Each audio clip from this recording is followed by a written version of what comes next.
തലമുറകളെ വായിപ്പിച്ച മലയാളത്തിന്റെ മഹാ അത്ഭുതമായിരുന്നു MT എന്ന് സാഹിത്യകാരൻ ആലങ്കോട് ലീലാകൃഷ്ണൻ. ജില്ലാ പബ്ലിക് ലൈബ്രറിയിൽ നടന്ന പ്രതിമാസ പുസ്തക ചർച്ച ഉദ്ഘാടനം ചെയ്ത് പ്രസംഗിക്കുകയായിരുന്നു ആലങ്കോട് ലീലാകൃഷ്ണൻ. MT ആർക്കും ഒരളവിലും ഒതുക്കാനാവാത്ത പ്രതിഭയായിരുന്നു. സർവ്വമേഖലകളിലും കയ്യൊപ്പ് ചാർത്തിയിട്ടുള്ള അക്ഷരത്തിന്റെ അഭിമാനം. സമുദ്രം പോലെ വ്യാപിച്ചതാണ് അദ്ദേഹത്തിന്റെ ജീവിതവും എഴുത്തുമെന്ന് ആലങ്കോട് ലീലാകൃഷ്ണൻ പറഞ്ഞു. ഞാൻ എൻ്റെ വ്യക്തിപരമായ ഓർമ്മകളൊന്നും പങ്കുവയ്ക്കുന്നില്ല. ഞാനൊരു 35 വർഷം തുടർച്ചയായിട്ട് MTയോടൊപ്പം ഒരു ഭൂതഗണങ്ങളിൽ ഒരാളായി ഇങ്ങനെ സഞ്ചരിച്ച ഒരാളാണ്. MTയുടെ ഭൂതഗണങ്ങളിൽ ഒരാളായിട്ടാണ് എന്നെയൊക്കെ പറഞ്ഞത്. ശംഖുവിനും അറിയാവുന്നതില്ല, ശംഖുക്ക് അതുപോലത്തെ അങ്ങനെ ഞാൻ പറയുന്നില്ലെങ്കിലും ആ ഗണത്തിൽപ്പെടുത്തിയ ആളുകളായിട്ടാണ് കണക്കാക്കുന്നത്. MT അധികം വർത്തമാനം പറയില്ല എന്നുള്ള സുവിദിതമാണ്. ആവശ്യത്തിനൊക്കെ വർത്തമാനം പറയും, ധാരാളം വർത്തമാനം പറയുന്ന സന്ദർഭങ്ങളുണ്ടായിട്ട്. പക്ഷെ ഞങ്ങളൊക്കെ പലപ്പോഴും മനസ്സിലാക്കിയത് അദ്ദേഹം മീശ പിടിക്കുന്ന ഒരു രീതി, ഏത് രോഗമാണ് പിടിച്ചത് അപ്പൊ അതിനൊരു അർത്ഥമുണ്ട്.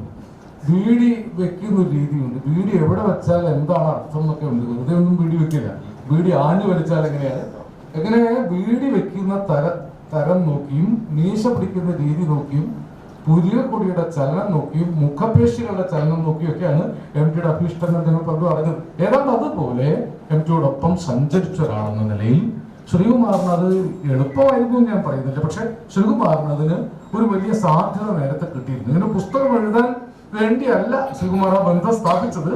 ജില്ലാ public library secretary TR Ajayan അധ്യക്ഷനായി. Vasudevan, TK Sankaranarayanan, doctor P Murali, Jyothibai Pariyadath, Manoj Veettikkad എന്നിവർ പ്രസംഗിച്ചു.